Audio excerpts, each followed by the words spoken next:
자수성가를 해서 돈을 많이 번 어떤 아버지가 있었습니다. 아버지가 물질을 구애받음 없이 마음껏 살게 하는 게 가장 좋은 그 사랑의 방식이라고 생각을 했습니다. 그래서 원하는 건 모든 것을 그 자식에게 다 해결해주고 어려움도 해결해주고 줬던 것이죠. 용돈도 듬뿍 주고 사달라는 것 다 사주고 그렇게 해서 자신의 사랑을 자식에게 표현을 했습니다. 아이가 청소년기가 되자 친구들과 어울리기 시작합니다. 클럽에 들락거리게 되겠고 오토바이를 사서 돌아다니게 합니다. 지켜보지 못한 그 아버지가 아들을 미국으로 유학을 보내게 됩니다. 아들은 이제 눈치 볼 부모도 없잖아요. 마음껏 도박도 하게 되고 마리화나에 이제 손을 대기까지 합니다. 아버지는 그 좋지 않은 소식을 자주 들려오게 되자 아들의 용돈을 끊게 됩니다. 그리고 카드를 정지시켰습니다. 갑자기 카드가 정지당한 아들은 스스로 할 수 있는 일이 아무것도 없었습니다. 그래서 아들은 결국 돈을 빌리게 됩니다. 빌려서 비행기를 타고 귀국을 하게 됩니다.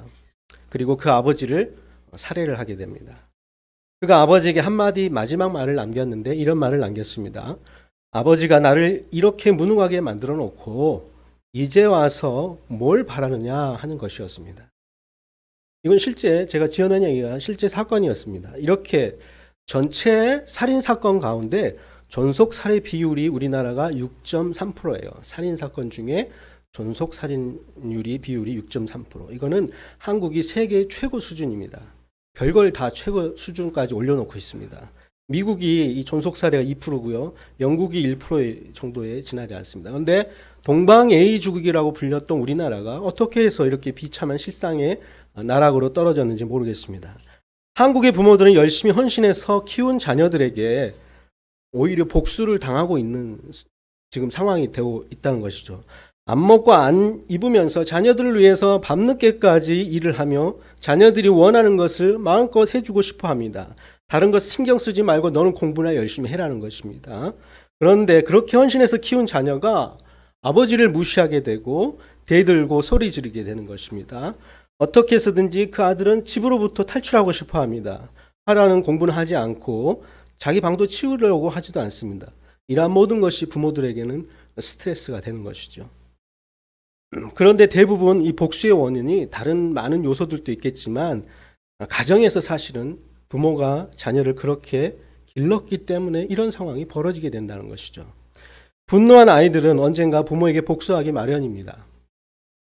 성경은 너희 자녀를 노엽게 하지 말라고 말하고 있습니다. 이 말씀은 사도 바울이 당시 사회에서 도전하는 내용이었어요. 이 당시에는 이 말이 전혀 통용되지 않는 사회였다는 것입니다. 그 당시 모든 가정에는 아버지가 주도권을 가지고 가장으로서의 원하는 대로 아버지가 다 할 수가 있었던 시대였습니다. 로마에서는 아버지의 이 권력이라는 것은 법 조항에도 나와 있었던 사항입니다. 로마 시민인 남자들에게는 가정을 소유할 수 있는 절대적인 재산권을 행사할 수 있었습니다. 남자들이요? 로마 시대가 부럽습니까? 그러니까 이만큼 남자들의 권위가 가장 높았던 시대 중에 하나입니다. 바울이 이 말을 전하는 시대 말입니다. 아내와 자녀 그리고 종들은 가장의 그러한 개인적인 재산으로 취급되었습니다. 자기가 원하는 대로 할 수 있었습니다. 아버지가 자녀의 혼담을 결정할 수 있었고요. 그리고 또 이혼을 결정할 수도 있는 것이 아버지의 권한이었어요. 또한 자녀를 버릴 수도 있었고 그 자녀를 노예로 팔 수도 있었어요. 지금 생각하면 상상이 안 가시죠. 심지어 죽일 수도 있는 권한이 아버지에게 있었어요. 자녀를 죽일 수 있었어요. 아이가 태어나면요, 그 아이는 아버지 앞에 놓여집니다. 아버지가 아이를 안아 올리면 그 아이는 살아요. 그러나 아버지가 그 아이를 보고 뒤돌아서면 그 아이는 죽도록 내버려 둡니다. 혹은 경매에 붙여버립니다. 경매에 붙여 그래서 그 아이는 나중에 커서 매춘부가 되거나 노예로 살아가는 그런 신세로 나락으로 떨어지는 것이 바로 이 당시의 로마 시대의 그다음 풍습이었습니다. 존 메가드의 하나님의 방식으로 자녀를 키우기라는 책에 이러한 당시 상황을 예시하는 편지가 전해져 내려옵니다. 당시 힐러리라는 로마인 남자가 있었는데 그 아내 앨리스에게 이렇게 편지를 썼습니다. 다음과 같은 내용입니다. 잘 지내고 계시죠? 우리는 아직도 알렉산드리아에 머물고 있어요. 다른 사람들이 다 고향으로 들어오더라도 염려하지 말아요. 어린 아이들을 잘 돌봐주기를 부탁드려요. 여기까지는 친근하고 좀 아내를 사랑하는 그런 뉘앙스가 많이 비칩니다. 그 뒤에 이렇게 나옵니다. 월급을 받는 대로 보내도록 하지요. 행운이 따라 또 아이를 낳게 될 경우 남자 아이가 태어나면 살게 해주고 여자 아이가 태어나면 그냥 없애버리세요. 이게 그 일상 그 평범한 로마 시민의 편지, 남자의 편지, 아내에게 보쳐지는 그런 편지의 내용이란 것이 어느 특별한 것이 아니었어요. 그 당시에는 이런 아이에 대해서 그런 취급을 하는 것이 정당하다고 여겼기 때문입니다. 그 시대뿐이겠습니까? 오늘날 우리가 자랐던 시대 또한 저희가 어렸을 때만 해도 아버지는 권위의 상징이었죠. 어디 아버지에게 대들 생각을 했겠습니까? 뒤지고 얻어맞기나 하죠. 대들다가는. 늘 어머니나 아버지가 퇴근해서 집에 돌아오는 시간이 늦게 되면 밥그릇을 이렇게 담아서 아랫목에 따뜻하게 데펴놓는 그런 것들이 있었죠.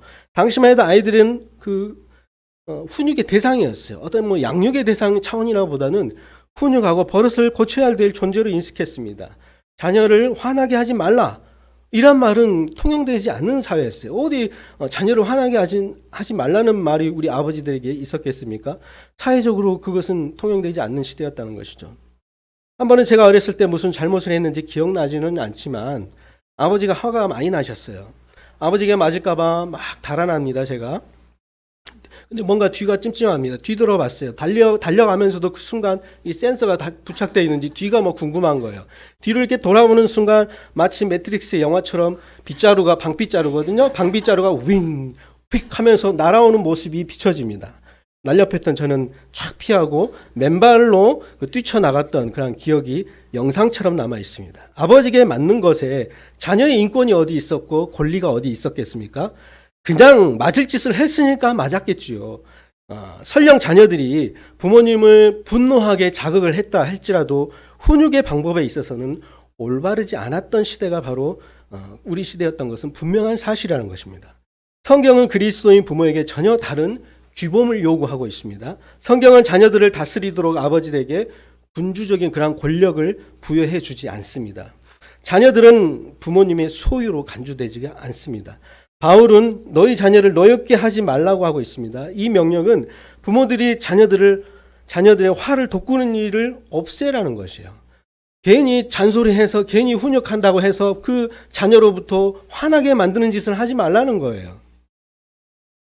훈육의 문제에 관해서 우리의 그런 사고를 올바로 이끌어줄 그런 성경 말씀이 두 가지가 있는데 오늘 읽었던 본문 에베소서와 잠언 두 말씀을 대할 때 좀 헷갈립니다. 한쪽에서는 노여워하지 말라고 되어 있고 한쪽에서는 훈계를 안 하면 안 된다고 채찍을 때려서라도 죽지 않으니까 채찍을 때려서라도 훈계라고 두 가지 입장을 말씀하고 있습니다. 오늘날 훈육에 관해서 사람들의 태도는 과거하고 판이 달라요. 우리 어린 시절에 그렇게 맞고 자랐던 세대는 지금이 이제 아버지 세대가 되어서 어린아이를 기를 때에 그렇게 해서는 안 된다고 알고 있어요. 그래서 훈육을 방치하게 되는 것이에요. 너무나 그 아이를 애지중지하고 기르는 세대로 바뀌어버렸다는 거예요. 그러니까 극과 극의 상황에 치닫게 된다는 것이죠. 한쪽이 너무 치우쳤다는 것이죠. 그래서 요즘은 예전에 우리가 자랐던 그 세대의 습관을 구습이라고 하는 태도로 안 좋은 그런 훈육 방식이라고 여기고 있습니다. 실제로 과거의 훈육 방식이 지나친 감이 없지는 않습니다. 강압적이고 잔인했고 비인간적이기까지 했다는 것입니다. 과거 우리 아버지, 할아버지가 그렇게 사셨고 우리도 역시 그렇게 자라왔습니다. 아버지의 역할과 가정의 그런 훈육을 바라보면서 그런 관점은 아버지의 그런 독재적인 요소가 참 강하다는 것을 알 수 있습니다. 아이들은 자신들의 생각을 말할 수가 없었어요. 심지어 질문조차 던질 수 없는 세대에서 자랐다는 것입니다. 오직 어른들의 지시와 명령을 무조건 따라야 했던 것입니다. 그런데 지금은 훈육 방법은 크게 달라졌어요. 완전히 그때와는 딴판이 되어버렸다는 것입니다. 심지어 훈육을 포기해버린 듯한 시대에 살고 있는 모습입니다. 오늘날은 이전 시대의 사고방식을 완전히 부정해버리는 그런 사회적인 분위기가 형성되어 있습니다. 정의, 진노, 징벌 이런 개념에 대한 현대인들의 감각은 굉장히 부정적이에요. 그런 단어를 싫어해요. 교회에서조차 설교에서조차 하나님의 심판과 하나님의 형벌과 징벌에 대해서 얘기하는 것은 구약의 하나님이라고 취급하고 자기에게 유리한 사랑의 하나님, 평화의 하나님, 안식을 주는 하나님으로만 늘 인식한다는 것입니다. 그래서 반대적인 급부로 평화와 행복과 그러한 즐거움 같은 용어들을 우리는 참 좋아하게 했다는 것입니다. 그래서 그들은 의와 정의, 진노, 징벌들에 대해서는 관심이 없습니다. 중요한 것은 오직 사랑과 관용에만 매달려 있다는 것입니다. 오직 이것이 문제를 심각하게 만드는 오늘날의 형태로 가고 있다는 것을 말씀드리고 싶습니다. 간단히 말해서 현대인들의 견해는 무엇이냐면 인간의 본성이 근본적으로 선하다는 전제를 깔고 있다는 것입니다. 이것은 현대 교육 철학에도 그대로 적용이 됩니다. 아이의 그러한 성품을 개발하고 독려하고 자극하는 데 초점을 맞춰라는 것입니다. 훈계하지 말라는 것, 징벌하지 말라는 것, 채찍을 들지 말라는 것입니다. 그 아이에는 근본적으로 선한 그러한 요소들이 있기 때문에 그것들에 대해서 칭찬해주고 그 억압적인 강요를 해서는 안 된다는 것입니다. 요즘 사람들이 인간의 본성이 본질적으로 선하다고 믿고 있기 때문에 그 안에 존재하는 가장 선하고 귀한 것들을 개발해 줄 필요가 있다는 겁니다. 그러면 그 아이가 성공적으로 자라날 수 있다고 얘기를 하는 것입니다. 여러분, 거듭 말하지만 이 모든 사고방식은 인간이 본성이 본질적으로 선하다는 반성경적인 개념으로부터 출발해 오는 것이 오늘날의 교육이라는 것입니다. 그렇다 보니 우리 시대의 우상은 다름 아닌 아이들 자신에게 교육한 그것이 뭐냐면 우상을 스스로 만들게 하고 있어요. 자기 자신이 우상이 되어버린 시대가 된 거예요. 우리 아이들은 내가 가장 소중한 존재로 인식하다 보니까 하나님보다 내가 우상이 되어버린 시대가 됐다. 우리 시대의 6가지 우상이란 책을 쓴 트레빈 왁스는 시크릿이라는 그런 책을 인용을 하면서 이렇게 말합니다. 지구는 당신을 위해 돌고 있습니다. 양들은 당신을 위해 민물과 썰물을 만듭니다. 새들은 당신을 위해 지적입니다. 해가 뜨고 지는 것은 당신을 위해서입니다. 별들 또한 당신을 위해 떠 있습니다. 당신은 우주의 주인입니다. 당신은 완전한 생명입니다. 여기서 당신은 하나님을 말하는 게 아니에요. 여기서 당신은 바로 우리 자신을 향해요. 우리가 우주의 중심이고 우리가 완전한 생명이고 우리가 별들이 떠 있는 것도 나 때문에 떠 있는 거예요. 예전에는 세상이 나를 위해 돌아간다는 식으로 행동하면 또라이라고 했어요. 그렇죠? 그런데 지금은 이 시크릿이라는 책을 통해서 버는 그러한 정서를 완전히 뒤바꿔 놓았다는 것입니다. 긍정적인 사고의 힘을 완전히 새로운 수준으로 끄집어 올렸다는 것에 문제가 있다는 것입니다. 근데 문제는 일반 사회에서만 일어나는 일이 아니라 심지어 교회에서조차 설교자들에 의해서 이러한 사고를 부추긴다는 것입니다. 그들은 하나님의 은혜를 어떻게 취급하냐면 좋은 주차 장소를 마련해 주는 하나님 은혜, 또 내가 맨 앞에 줄 서는 줄 서는 곳에 맨 앞자리에 설 수 있게 해달라는 그러한 은혜로 하나님의 은혜를 정의하고 있다는 것입니다. 그건 뭐냐면 우리 자신보다 다른 사람을 우선시하고 남에게 대접받고자 하는데도 너도 남을 대접하라는 예수님 말씀과 상반되는 것이에요. 나의 주차장에 요구하면 다른 급한 사람이 필요한 그 주차장에 그 사람이 먼저 가는 게 마땅하지 않겠습니다. 그러나 하나님께서 나를 위해서 그 주차장을 마련해 주신다는 것은 이기적인 욕망이에요. 왜냐하면 예수님 말씀은 뭐라고 합니까? 자기 목숨을 내놓는 것보다 더 큰 사랑은 없다. 이렇게 예수님은 말씀하고 있습니다. 우리는 우리 자신과 사랑에 빠지고 있다. 우리 자신의 이익을 다른 사람의 이익보다 우선시하는 습성이 우리 안에 남아있다는 것입니다. 세상은 우리가 우주의 중심이라고 끊임없이 말하고 있습니다. 인간 삶에 대해서 사고방식 기본 설정이 뭐냐면 자기중심적이라는 거예요. 신앙에 있어서도 내중심적일 때가 참 많습니다. 부모들이 아이를 이기적으로 살라고 가르칩니까? 그렇게 가르치지 않아요. 그럴 필요가 없어. 왜냐하면 천성적으로 아이들 마음속에 자기중심적이고 이기적인 욕망이 있는 존재로 태어났기 때문에 안 가르쳐도 돼요. 이기적으로 살라고 안 가르쳐줘도 자동적으로 그렇게 살게 되어 있습니다. 우리는 세상이 우리를 위해 존재한다고 생각하고 우리는 가족이 나를 위해서 존재한다고 생각하고 교회가 나를 위해서 존재한다고 생각하는 경향이 있습니다. 궁극적으로 우리는 구원을 보면서 하나님이 우리와 우리의 영광을 위해서 존재한다고 생각해요. 반대입니다. 하나님의 영광을 위해서 우리가 존재하는 거예요. 우리를 왜 만드셨어요? 자신의 영광을 위해서 만드신 거예요. 하나님께서 나의 영광을 위해서 존재하는 게 아니야. 내 소원 들어주기 위해서 존재하는 분이 아니라는 것입니다. 오늘날 10대들 사이에서 흔한 생각은 뭐냐면 하나님이 나의 필요를 채워주기 위한 존재로 계신다는 그 생각에 잡혀 있다는 것입니다. 하나님은 나의 인생이 더 나은 인생이 되도록 돕는 존재로만 취급하고 있는 것입니다. 더 이상 하나님의 영광을 위한 삶이니 그분을 위해서 우리가 존재한다는 성경의 가르침을 잃어버린 시대가 되었다는 것입니다. 존 뉴턴이 쓴 나와 나 같은 죄인 살리신 찬송가도 로버트 슐러 목사는 이 찬송가의 단어를 바꿀 필요가 있다고 이의를 제기했습니다. 그래서 이 죄인이라는 단어를 굉장히 싫어했어요. 이 나 같은 죄인 살리신 문구를 바꿔서 나 같은 영혼을 살리신 두리뭉실하게 바꿔놓은 것입니다. 무슨 말입니까? 우리가 어떻게 해서 우리 자신이 하나님 앞에 진노를 받는 존재야, 우리는 사랑받는 존재야 라는 생각이라는 것이죠. 하나님의 진노에 대해서 말하는 것을 두려워하는 시대가 오늘의 시대라는 겁니다. 여러분, 정말 하나님은 진노하지 않으실까요? 진노하는 것이 하나님의 사랑과 상충되고 그럴 뿐이 아니라고 생각하십니까? 여러분, 아동 성폭력의 유죄 판결을 받은 남자가 있다고 생각해 보세요. 어느 날 우리 동네 공도에 아동 성폭력 범죄자가 생겼습니다. 살해까지 했습니다. 유죄 판결이 받았습니다. 그 판사가 그 죄수를 이렇게 불러옵니다. 그래서 판사가 잘못했다고 생각하십니까? 묻습니다. 죄인이 이렇게 얘기합니다. 네, 정말 죽을 죄를 졌습니다. 대답합니다. 그러자 판사가 그렇다면 감옥 갈 필요가 없겠네요. 잘못을 인정했으니까 그냥 집으로 가세요. 우리는 이 판사에 대해서 사랑이 많은 판사라고 얘기할 수 있을까요? 이 판결이 공정한 판결이라고 얘기할 수 있을까? 이 판사는 공평한 판결을 내리지 않았어요. 잘못된 판결입니다. 그럼에도 사람들은 하나님을 이런 유의 판사로 생각한다는 거예요. 우리는 하나님은 봐주실 거야. 어쨌든 하나님 날 사랑하니까 봐주실 거야. 이 판사는 공정한 판사이 아니라는 거예요. 우리는 세상에서 정의가 올바로 서기를 원하고 악한 자들이 처벌받기를 원합니다.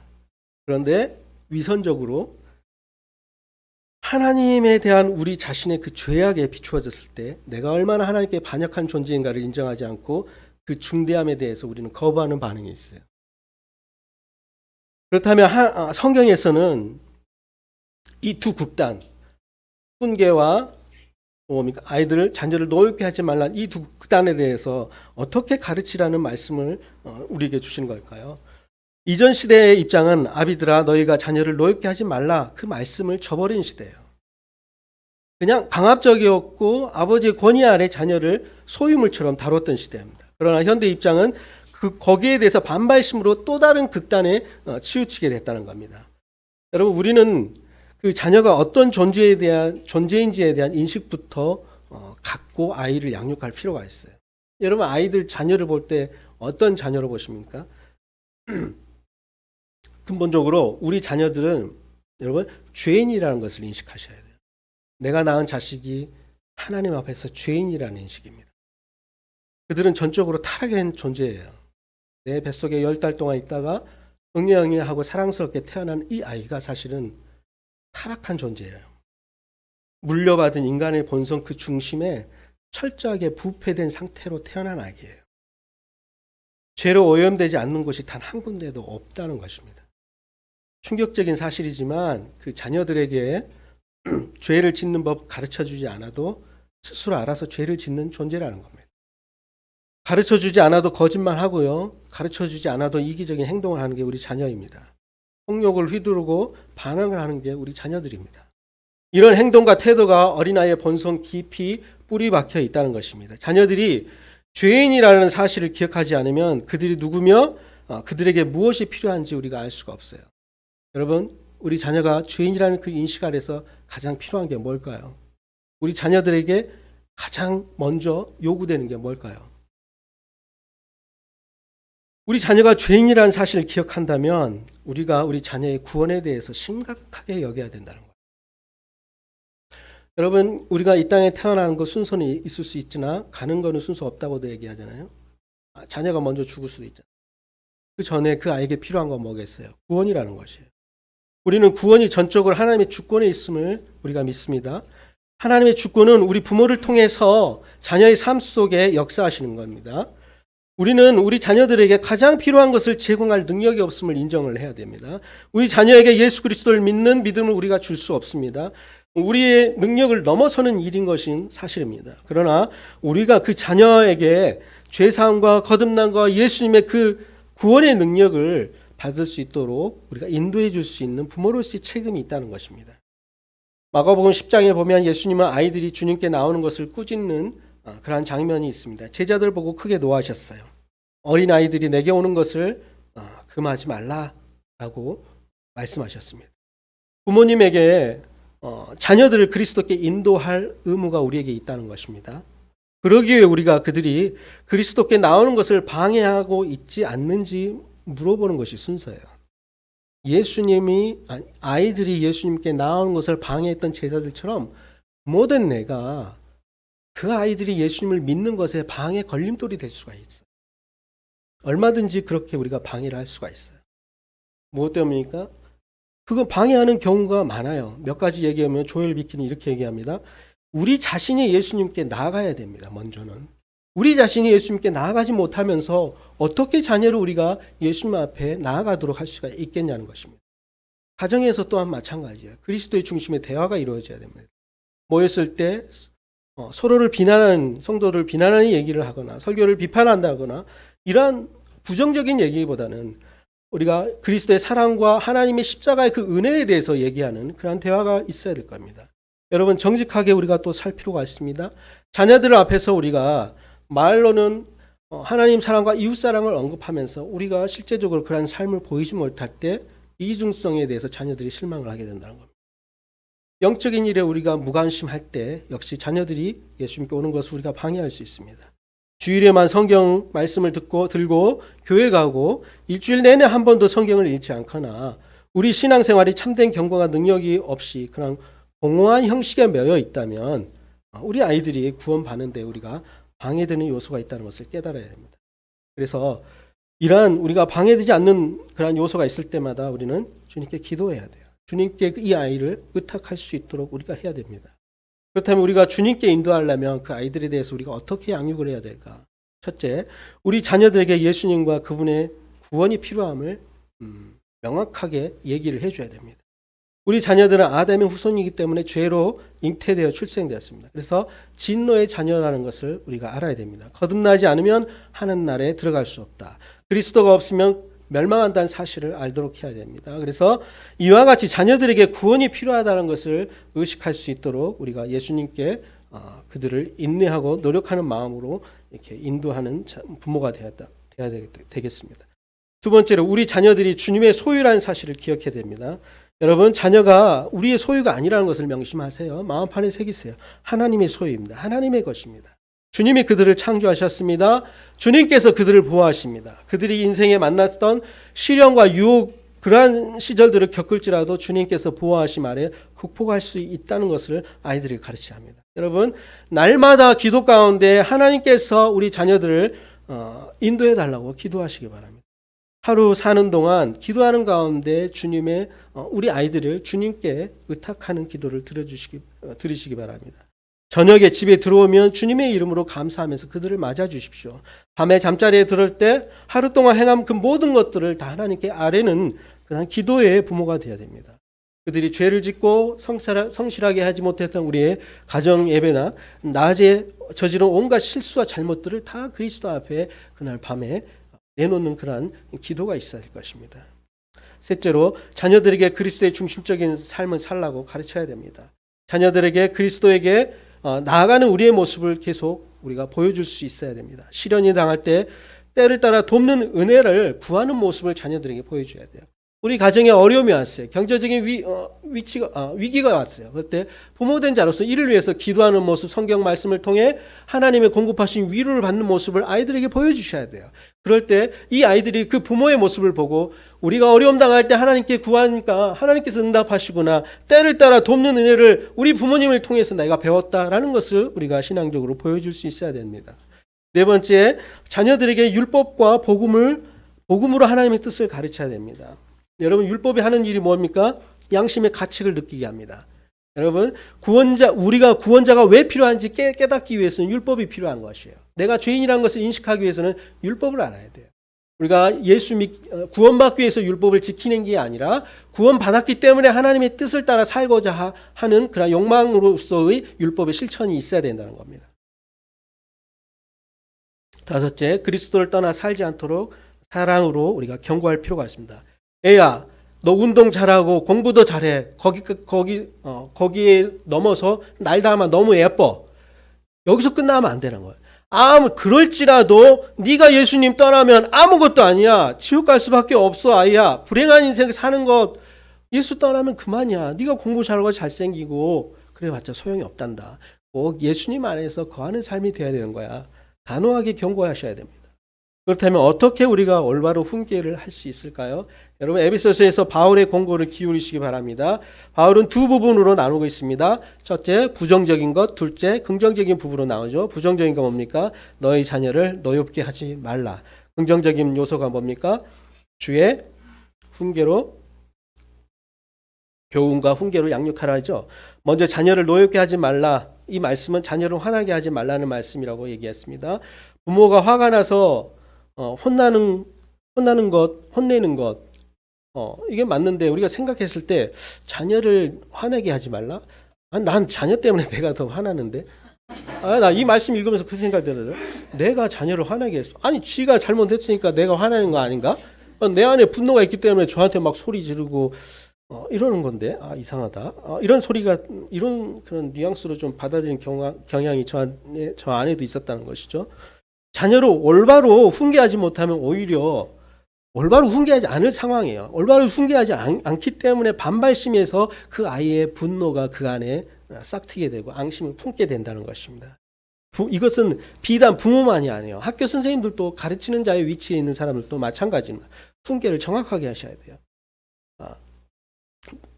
제 얘기 이제 할게요. 제가 이제 초등학교 6학년 때 시 대표 육상 선수였어요. 제가 4학년 때 아버지 돌아가시고 5학년 때 어머니 돌아가셨거든요. 그러다 보니까 형편이 어려웠습니다.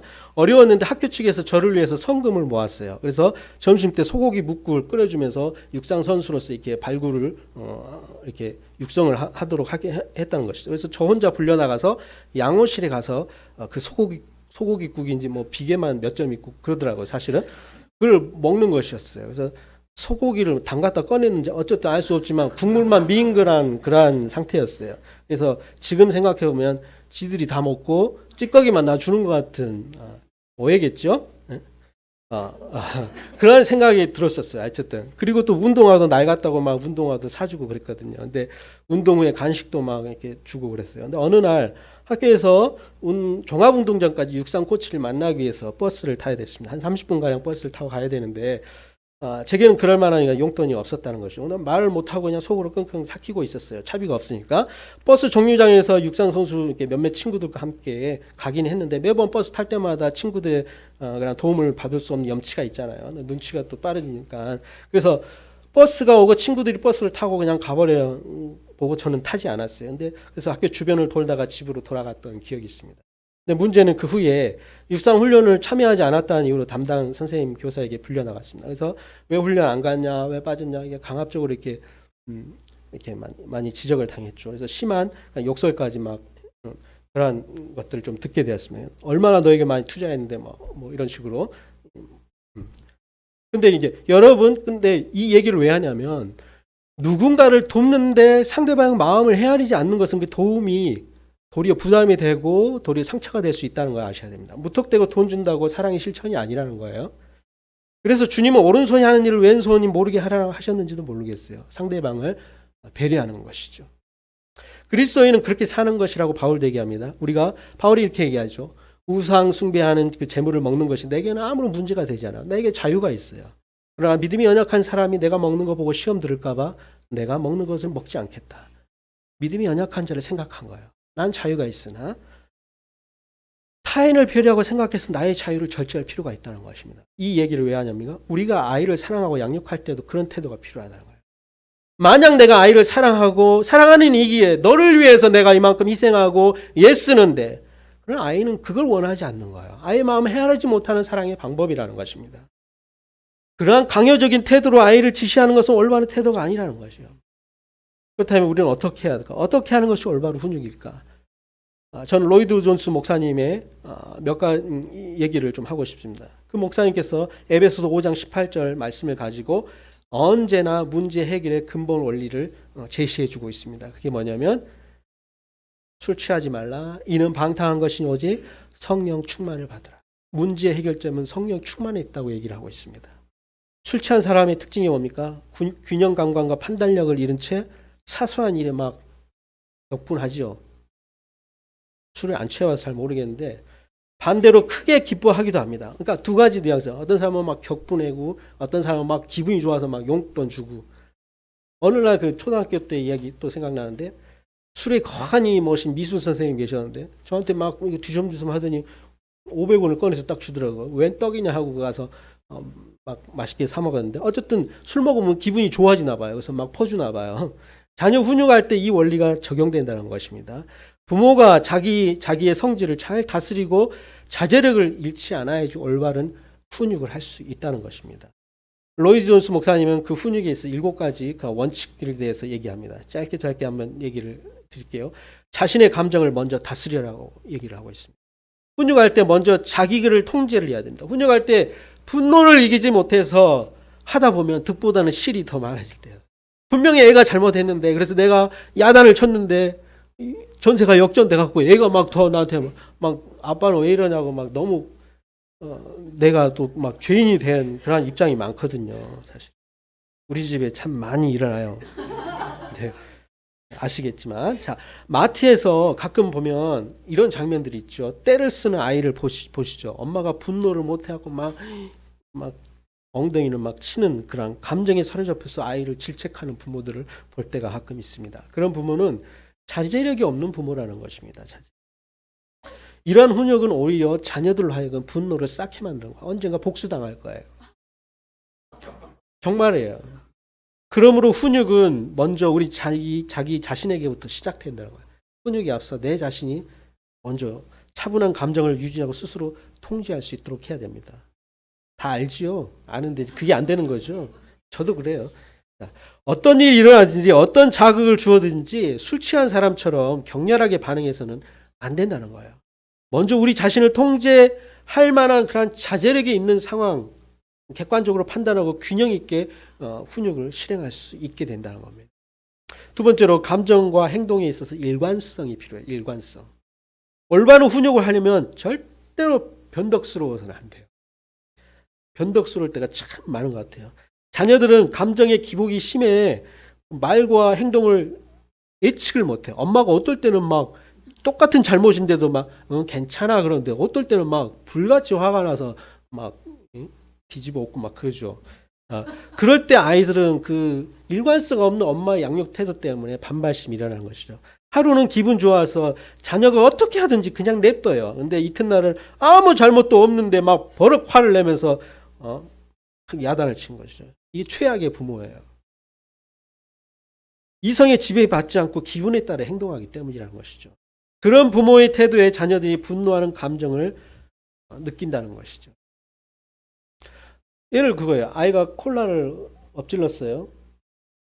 어느 날 괜찮다고 그래 괜찮아 빨리 닦어 수건 가져와서 막 닦아요. 근데 그 다음 날 그냥 밥 먹다 물을 엎질렀어요. 야 이 새끼야 밥 먹다 조심하지 않고. 우리 집 얘기입니다. 이렇다는 것이죠. 그래서 따다다가 막 나오는 것이죠.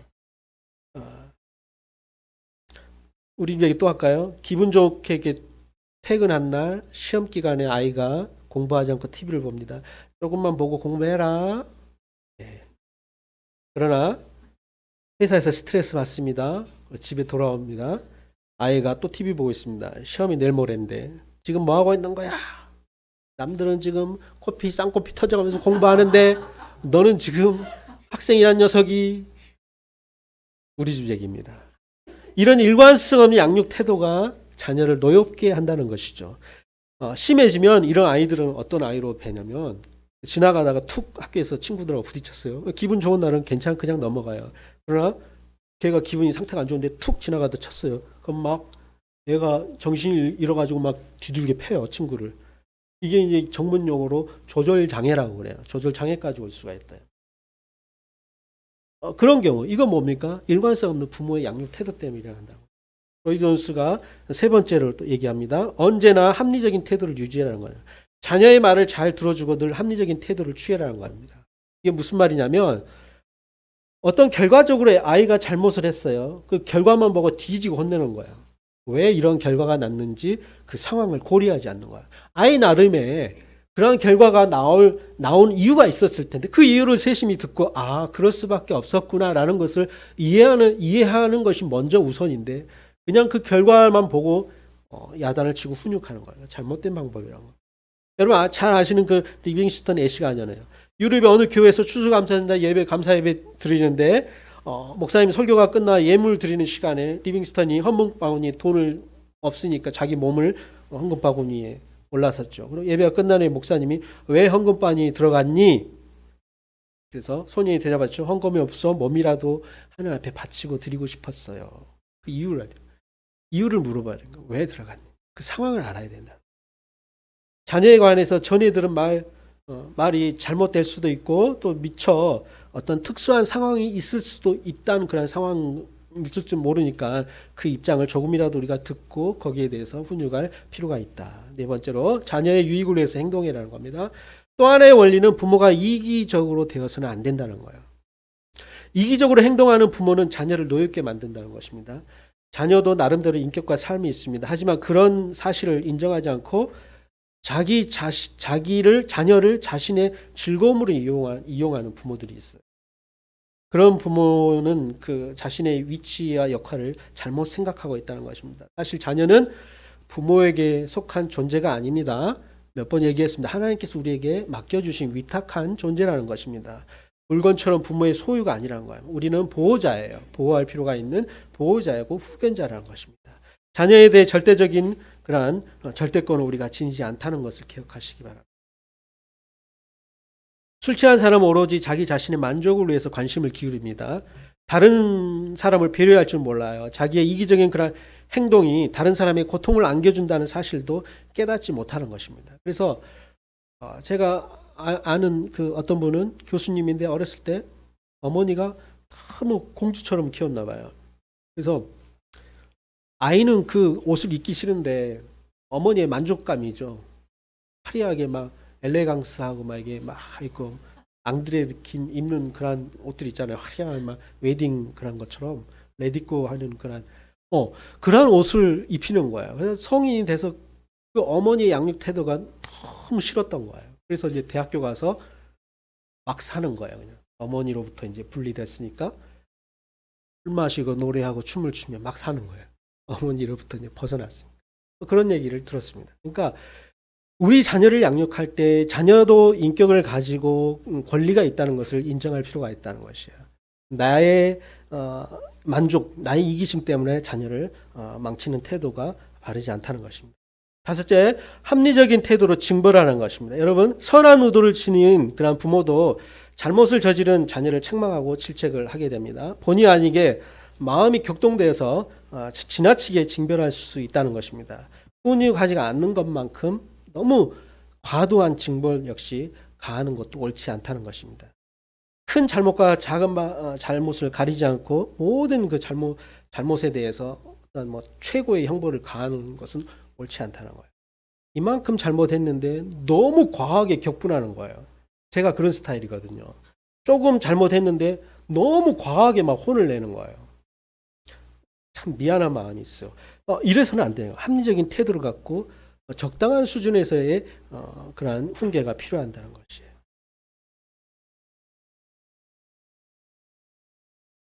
여러분, 자녀들이 가장 듣기 싫어하는 말이 무엇인 줄 아십니까?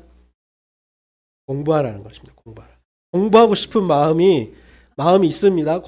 나 오늘 오랜만에 공부해야지. 딱 공부합니다.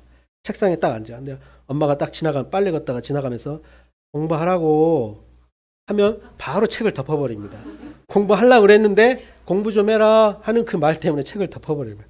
여러분, 강요한다고 다 되는 게 아니라는 거예요. 한국 학생의 4분의 1이요 정신장애를 앓고 있대요. 4명 중 1명이. 우리가 세 아이인데 그 중에 1명 아니구나. 4명 중에 1명이죠. 그래서 4분의 1이 정신장애. 아마 셋 중에 1명 정신장애 아닐까 생각도 해보는데 20년 전만 해도 없었던 소아정신과가 조금 유행하고 있는 거 아시죠? 곳곳에 정신장애 아이들이 많아졌다는 뜻이에요. 여러분, 예전에 없던 직업이 생겨나죠? 놀이치료가 생겨나고 미술치료사가 생겨나고 음악치료사가 생겨나고 옛날에 없었던 것이거든요. 부모들이 자녀에게 정말 열심히 해요. 돈도 투자하고 시간, 열정 자녀에게 쏟아붓습니다. 그런데 정작 자녀들은 그들대로 너무 힘들어해요. 우리는 우리 세대가 그렇게 자라왔고 혜택을 받지 못했기 때문에 내 자녀에게 그렇게 해주고 싶어서 만 열정을 갖고 자녀에게 투자하고 싶은데 그 아이들은 그들대로 또 너무 힘들어요. OECD 국가 중에 부모와 자녀의 관계성이 최하위네요. 최하위 수준이 바로 우리나라라고 합니다.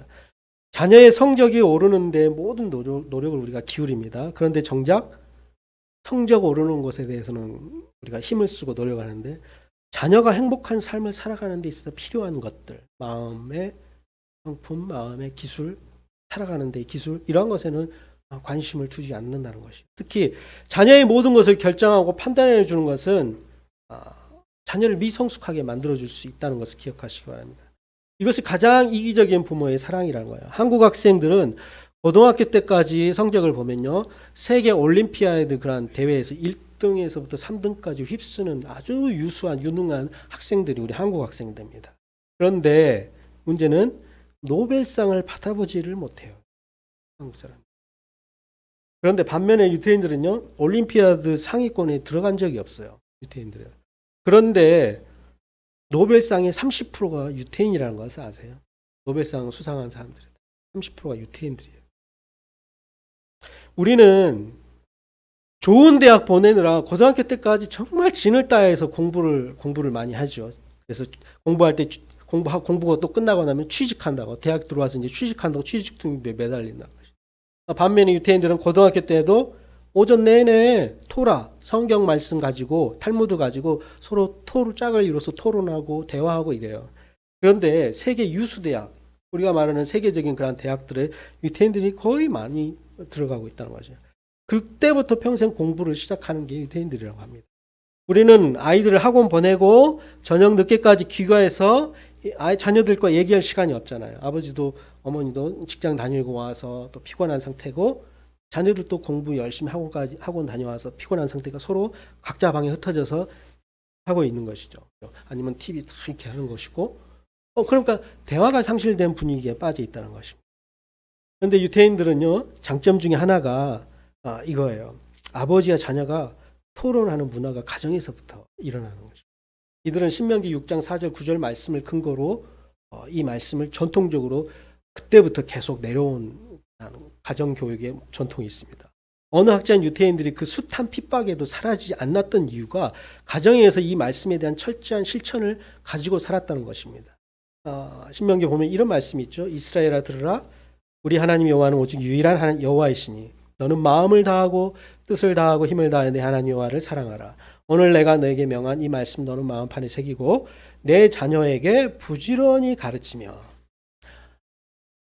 수학 가르치라고 하지 않죠? 말씀을 가르쳐요. 말씀을. 집에 앉아 있을 때인지 길을 걸어갈 때인지 누워 있을 때인지 일어날 때인지 이 말씀을 강론하라. 목사님 설교처럼 해라는 게 아니라 강론이라는 것은 논자거든. 논쟁하는 거예요. 하나님 말씀 한 구절 가지고 너는 어떻게 생각하니? 나는 이렇게 생각해. 계속 물어보고 주고받는 거예요. 이 한 구절 가지고 한 달 내내 부모와 자식 간의 대화가 이루어지는 게 유태인의 가정의 모습이에요. 아버지가 일찍 퇴근하고 자녀가 집에 들어오면 야 우리 하나님 말씀 한 번 줄까? 요한복음 3장 16절 외워봐. 하나님이 세상을 이처럼 사랑해. 하나님이 이처럼 세상을 사랑하는데 세상이 뭐야? 아이가 세상 이런 세상이겠지. 그러면서 심도 있게 대화가 진행되는 것이죠. 묻고 또 답하고 또 묻고 답하고 이 한 구절 가지고도 얼마든지 대화가 이루어질 수 있다는 거. 이러한 것들이 유태인 가정에는 어렸을 때부터 이 가정교육이 하나님의 명령 아래 강론하라는 이 명령 아래 말씀을 가지고 자녀를 양육하라는 명령을 부여잡고 그 자녀에게 교육을 했던 것이 유태인이라는 거죠. 그래서 집에서 아버지와 자녀들이 말씀을 가지고 토론하는 그 문화가 있다는 거. 서로 묻고 답하는 거. 아들이 잘하면 더 논쟁적으로 논리적으로 아이로 변하는 거예요. 사고 자체가 논리적으로 변해요. 여러분 이거는 그 하브르트란 말 들어보셨어요? 히브리 말로 친구라는 헤브로라는 말에서 오는 건데 그것은 이제 친구와 짝을 이뤄서 토론한다, 논쟁한다는 뜻이에요. 부모와 자녀가 짝을 이루어서 서로 얘기하는 거예요. 오늘 한번 집에 가서 실천 한번 해보세요. 괜히 또 실천하다가 싸우지 말고 하나님 말씀 가지고 서로 너는 어떻게 생각하니? 나는 어떻게 생각해? 서로 묻고 답하고 이렇게 한번 해보세요. 여러분들 유태인들은 질문을 두려워하지 않아요. 그래서 어렸을 때부터 묻는 것에 익숙해요. 자녀들이 학교에서 돌아올 때 우리는 공부 열심히 했어? 이러잖아요. 참 듣기 싫은 말이에요. 자기는 열심히 했나 학교 다닐 때? 어쨌든 그 부모가 그런데 유태인 부모들은 이래요. 자녀가 학교 딱 들어오면 오늘 질문 많이 했어? 어떤 질문했니? 선생님한테 어떤 질문했니? 질문을 굉장히 강조를 많이 해요. 왜라는 사고 교육도 많이 있잖아요. 질문을 잘하는 아이가 공부를 잘하는 아이라고 생각을 한다는 것입니다. 비관한 예로 그 한국의 그 오바마 대통령이 왔을 때 기자회견하는 영상 보셨어요? 그 유튜브에 보면 오바마 기자회견 쫙 치면 나와요. 오바마가 한국에 왔으니까 기자들에게 질문을 이제 받습니다. 세계 각국의 기자들이 모여 있어요. 지금은 한국에 왔으니까 한국 기자들에게 질문할 권한을 주겠습니다. 한국 기자분 중에 질문할 분 있습니까? 조용합니다. 한 30초가 흘렀는데도 아무도 손을 들지 않아요. 그때 아시아 계통의 한 사람이 딱 손을 듭니다. 제가 질문하겠습니다. 영어로 물론 했습니다. 그러니까, 그럼 한국 사람입니까? 아니, 저는 아시아를 대표해서 중국인 기자입니다. 오바마가 아닙니다. 여기는 한국이니까 한국 기자에게 한 번만 더 기회를 더 줘보겠습니다. 한국 기자 손을 한 명도 안 들어요. 결국은 중국 기자가 대신해서 질문을 했다는 거. 그만큼 우리나라에서는 주입식 교육과 강요에 의한 교육이다 보니까 질문하는 법을 어려워해요. 틀릴까봐, 이 질문이 우스울까봐, 이 질문이 유치할까봐. 이런 것에 대한 두려움이 있기 때문에 질문하지 않는 거예요. 학교 선생님들도 부모님도 마찬가지예요. 뭘 이렇게 꼬치꼬치태함으로 외우라는 것만요. 별표 하는 것만 막 외우는 거예요. 시험에 나온다. 답만 외우는 것입니다. 논리적이지 않아요. 그렇기 때문에 나중에 가서 유태인들이 역전당하는 거예요. 고등학교 때까지 우리가 성적이 우수하고 지능지수도 우리나라가 훨씬 높아요. 아이들이. IQ도 높아요. 유태인들은 제가 알기로는 98인가 정도밖에 안 돼요. 평균 IQ가. 우리 아이들은 110단인가 하여튼 100단위를 넘어요. IQ적으로 IQ를 봤을 때 우리나라 유능한 민족이거든요. 근데 우리의 교육 방식에 있어서 약간은 좀 되돌릴 필요가 있다는 것입니다. 신앙에 있어서도 그렇다는 얘기를 지금 하고자 하는 거예요. 여러분, 기독교를 믿지만 가까운 사람들은 기독교 믿지 않는 경우가 참 많지 않습니까? 그런 사람들 가운데 가족 중에 남편이 안 믿을 수도 있고 아내나 부모, 자녀가 기독교의 진리를 이해하지 못하는 것을 답답하게 생각할 수 있는 경우도 있겠습니다. 하지만 그렇다고 해서 그들에게 강요해서는 안 된다는 것을 말씀드리고 있습니다. 여러분, 현수막에 쓰여진 그 말씀처럼 맡은 바 충성을 다하는 일꾼이 누구겠습니까? 작은 일에 충성된 사람이란 어떤 사람이겠습니까? 바로 부모된 우리가 하나님이 우리에게 맡겨주신 이 아이를 잘 양육하는 사람이 바로 맡은 바 충성을 다하는 사람이라는 겁니다. 여러분, 만일 우리 자녀를 대하듯 하나님께서 우리 자녀를 대하듯 하나님이 우리를 대하신다면 과연 어떻게 될까요? 하나님의 오래 참으심과 그 인내하심 참으로 다행스러운 일입니다. 아마 번개 맞아 죽었을 거예요. 수천 번 죽었을 거예요. 하나님은 우리처럼 만약에 하나님이 나 같은 부모였다면 상상하기 힘듭니다. 하나님은 우리의 그 악한 행동에 대해서 큰 인내심을 발휘하고 계십니다. 하나님 뭐라고 말씀하십니까? 너희 안에 이 마음을 품으라. 곧 그리스도 예수의 마음이니 라는 성경 말씀을 기억하십시오. 자녀를 노엽게 하면 부모와 자녀 모두가 훈육의 실패로 인해서 고통에 시달리게 된답니다. 그런 고통을 피하려면 우리 마음속에 항상 예수님의 사랑을 품어야 된다는 겁니다. 올바른 훈육이 참 어렵습니다. 그러나 로이드 존스의 권면처럼 성령 충만한 사람이 된다면 이 모든 일의 올바른 판단을 우리가 내릴 수 있을 거라고 생각됩니다. 인격적인 그런 가르침 없이 혹독한 징벌만 가한다면 오늘 우리에게 주신 그 바울의 경고가 잘못 적용될 수 있다는 것입니다. 마지막으로 인터넷에 달린 짧은 시 한 편 읽고 마치겠습니다. 이런 시가 떠들어 아는 분도 있을 수 있겠어요. 엄마가 초등학교 2학년 시입니다. 엄마가 좋다. 나를 예뻐해 주어서. 냉장고가 있어서 좋다. 나에게 먹을 것 주어서. 강아지가 있어서 좋다. 나랑 놀아주어서. 그런데 아빠는 왜 있는지 모르겠다. 아빠가 왜 있는지 모르겠대요. 초등학교 2학년. 우리 아들이 지금 2학년인데 이런 생각을 안 갖겠죠. 그저 웃고 넘어갈 웃고 넘어갈 수 없는 이유는 뭐냐면 아빠와 놀거나 대화해 본 적이 없는 이 아이가 실제로 이렇게 생각하기 때문이라는 거예요. 부모된 여러분, 하나님께서 우리에게 주신 자녀들을 우리는 충성되게 양육할 책임이 있는 존재입니다. 우리의 잘못된 그 양육 태도를 버리고 아이들을 분노하지 않도록 하는 말씀을 명심하시고 교훈에 따라서 우리가 훈계와 훈육을 올바로 할 수 있는 여러분과 제가 되었습니다.